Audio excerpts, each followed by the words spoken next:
Well, culture eats strategy for breakfast. That's a pretty bold statement if you think about it for a minute. Culture eats strategy for breakfast. You know, a lot of leaders talk about having a great culture in their company, and there's a few great companies that make it a conscious and calculated strategy. I started 2 successful startups, and in those 2 successful startups, a lot of our success was due to our technology, a lot of our success was due to our team, a lot of our success was due to our strategies. But I really think a lot of our differentiation and success was because of our culture. And our culture was so important that we actually named it, we branded it, and that brand was called Positive Aggressive. Now, my goal today is to take our corporate culture and translate for you to a positive aggressive lifestyle. And I hope you walk away with some good ideas on how to do it. Maya Angelou once said that people are going to forget what you said, people will forget what you did, but they'll never forget how you made them feel. And that really summarizes positive aggressive. It's how you make people feel when they interact with you. Well, let me give you my definition of positive aggressive. So first of all, aggressive is all about winning. You're as competitive as the next person. You want to win the game. You want to get the lowest grade, or highest grade, not the lowest grade. That's really aggressive there, baby. You want to get the lowest price from your vendors. You want to work the hardest to get that sales order. So aggressive is all about winning. But positive is about how you win, the style with which you do it, how people feel after they have that interaction with you. And I want to emphasize that positive aggressive does not mean that everything is perfect and rosy all the time. The aggressive part of positive aggressive says that if you have challenges or obstacles, you're going to address them right away and you're going to address them aggressively. Well, I think I kind of practiced positive aggressive throughout my whole life here. I just never had a name for it. I grew up in South Denver, a family of 6 kids, a family of high expectations. And I really never had any business role models. But one thing I found is that an early positive aggressive lesson is to reach high and try for the unexpected. So picture this. I'm in 5th grade, 11 years old. I'm the one on the right in the high water hand-me-down pants there. I'm not the one with the big ears. That was a joke. And here I am, this little 11-year-old guy, and there were no job postings, but I, unsolicited on my own, called the Denver Rockets season ticket office. Now, the Denver Rockets are the professional basketball team. Now they're called the Nuggets.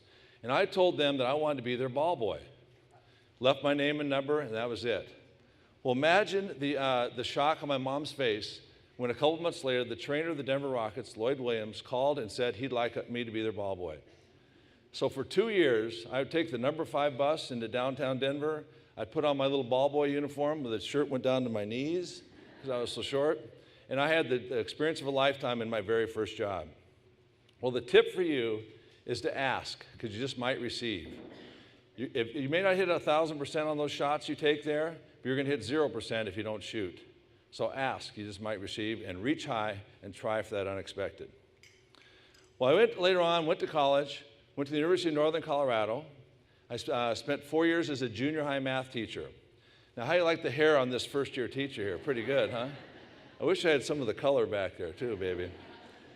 Well, then I did another cold call for another job, and I cold called IBM. And I quickly learned that sometimes your liabilities are actually your best assets. IBM now, at this point in time of the world here, was the most admired company in the world. And I went to my first training class, and all my peers went to Stanford and Brown and Harvard and MIT. I was probably the only Northern Colorado grad that IBM recruited at that time. And I called my wife that night, and I said, honey, I'm over my head. I'm not going to make the cut. I was very, very nervous. Well, IBM at that time, you had 5 training classes, and at the end of each one, they'd rank each of the employees 1 to 30 how they did in the class. It turns out I was number 1 in every single class. Here's what I found out. Those peers of mine were book smart, but I had street smarts. I also had more book smarts than I gave myself credit for. It turns out that teaching background that I thought was a liability was actually an asset. If you can handle 30 junior high kids in a classroom, you can handle an IBM sales call. The other thing that was real nice is I had a fear of failure. I had a little more grit than they did. I had a wife and daughter at home, and those Ivy League grads didn't have that. I had to succeed. I had to find a way to do it. So turn your liabilities into your best assets. Well, now it's 1995. I'd gone through my IBM career. I'd had an unsuccessful entrepreneurial endeavor. And I went to my basement with 2 of my friends. There were 3 of us here. You know, in Minnesota here, if you're going to start a company, you go to the basement. In Silicon Valley, you do it in the garage. In Minnesota, you die if you do it in the garage. And I think some of you Midwesterners can understand what I'm talking about there. So we founded a company called Xiotech here. And the team came first, and the invention came second. And what we invented was called a storage area network. And after 4 years, we were acquired for $360 million by Seagate. Now, I recommend everyone do that one once. It's a good idea. But in positive aggressive, you take care of those who got you there. And the first thing we did when we started this company is we had to raise some money. We raised it from angel investors. And angel investors are basically rich people. And we did a lot of this fundraising at the Olympic Hills Country Club bar. And later on, we raised $28 million of venture capital. Well, those venture capitalists are a little bit more sharky. They negotiate terms that are a little tougher. One of them is a liquidation preference, which means they get their money out first, then the other investors get theirs, and then the entrepreneurs get to start making a little bit of money. Well, what we did is we made them retroactively move those terms back for those angel investors. So they get their money first too. And our thought was, and that cost us over $1 million as founders here, but our thought was those are the people that took the most risk on us. They're the reason we had a shot at doing this. You got to take care of those who got you there. So those angel investors were taken care of. It was the right thing to do. Our employees also got us there. And so one thing we did, we took care of them with stock options and stay bonuses and things like that. We also tried to create some traditions that made it special for them too. So when we announced this acquisition, we announced that every single employee was going to get their own Xiotech Super Bowl ring. Here's a picture of it. You can check. I wore mine today. I haven't worn it in a while. Actually, here it's pretty good. So every employee got this Super Bowl ring. We had Jostens, who does the rings for the Super Bowl winners, commissioned the ring here. And then we had a ring sizing party. And guess where we had that ring sizing party? At the Olympic Hills Country Club bar. The employees loved it. They wore those rings with pride. It was just a great moment for them. Well, now fast forward to 2002. I'd retired for a while. I decided it was time to start another company. I got the same founders. We went back to the same basement. This time it had carpeting in it and painted walls. It was pretty nice. A little cushier. And here's some of the results. We raised $53 million of venture capital. We went public on the New York Stock Exchange within 5 years. And in 2011, we were bought for $960 million by Dell Computer. Now, some of you guys have heard the term B2B. That's business to business. Well, this is a different kind of B2B. It's called basement to billion. Oh, that was pretty good. Well, in positive aggressive, culture is still very important here, right? And so at Compellent, we did it by getting everyone involved and empowered. And the group I was most proud of here that took that mantra to heart here was our support group. And support is usually the most neglected part of the company. They handle all the problem calls from customers. They're kind of the forgotten children in the company here. We tried to make them a competitive advantage. And they were so important to us, we named them and branded them. They were the co-pilots. And here's the mantra for the co-pilots. When a customer calls in on that phone, you are now in the cockpit with them. If they don't land, you don't land. And we had a live, technically savvy engineer answer every single call. And those guys did whatever it took to solve the problem for the customer. Well, I'll tell you, when we sold to Dell, I had hundreds of customers tell me and Michael Dell, don't mess up Copilot. It was their favorite feature in the whole company. So in positive aggressive, you get everyone involved and empowered. Now, once these people are empowered and they deliver the results for you, you got to recognize them. Recognition is huge. When we went public on the New York Stock Exchange, one of the activities you have to do is the IPO roadshow. And on that IPO roadshow, the CFO and I have to do presentations to all potential investors. Well, let me tell you a little bit about that grueling experience. In 11 days, we did 69 presentations in 11 different cities, 4 different countries, and flew 25,000 miles. Now, the bankers, they get you a little private jet to do that. And I recommend everyone do that once, too. That's pretty fun. And so the last city we're going to present in is Minneapolis. So I called my partners and said, get our engineering and manufacturing leads together. They're going to the New York Stock Exchange with us on the private jet. So the next day, they all loaded up, and away we went. And these are not normal jet setters. But I'll tell you, engineers and manufacturing people usually don't get their full due. So this is really a unique experience for them. Kind of a fun story. we're on the floor of the exchange, and our head of manufacturing finds his last airline ticket from the last time he wore the suit in his coat pocket here. And it was a ticket on Braniff Airlines. Now, just a couple people chuckled because most of you guys are too young. Braniff last flew in 1982. So it's important to recognize those who got you there and give them some unique recognition here. We later went back a month later and with my senior management team and got to ring the opening bell at the New York Stock Exchange here. And here we are doing it. We're going a little crazy here. I would tell you, right below us on the floor of the exchange, clapping for us, was our families. We invited our families. And I did that very consciously because I'll tell you, you got to recognize those who got you there. Those families had made as much sacrifice to have their spouse spend all that time making that company successful. So you recognize everyone who helped you get there, and that's how you build a good culture. Another thing we did was celebrate milestones and little victories here. We had a tradition at Compellant that when a rep got an order, we'd ring a gong. So if it was on the phone, if they're remote, we'd ring the gong for them. As we got bigger, when the orders started getting bigger, we got a bigger gong. So we had a tiered gong based on the size of your orders here. Well, when we got the biggest order in company history, a $1 billion acquisition, we had Michael Dell buy us a big gong. And this is a picture of he and I breaking it in at a town hall meeting where all our employees were there, and that was a pretty exciting day, I'll tell you that.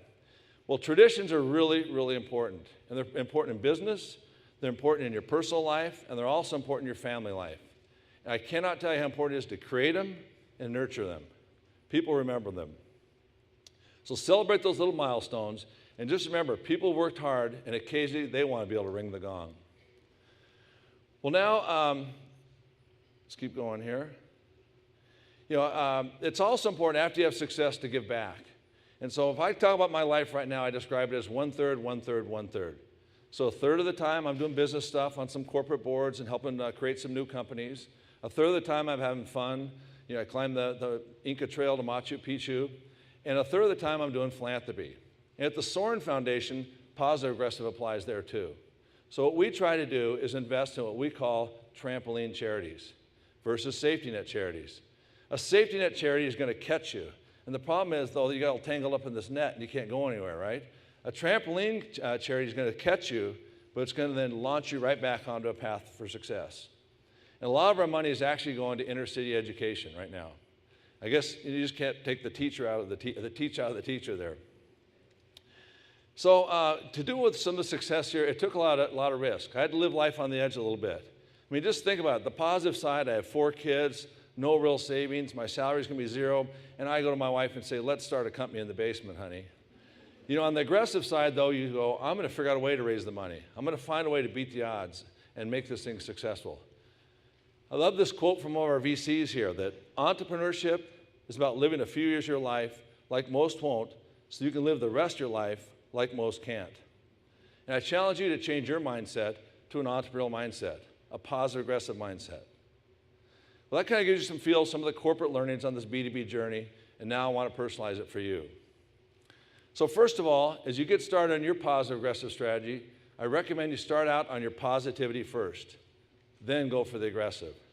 Get that style down right. Get that, the technique you're going to do it, how you're going to do it the positive way first. If you do it the other way around, you might have some unintended consequences, if you know what I mean. So the other thing I want to emphasize is that positive, aggressive moments are not all basement to billion-dollar activities. So let's give you some concrete steps you can get started with on your positive, aggressive trajectory. Number 1 is that positive, aggressive people are about others, not themselves.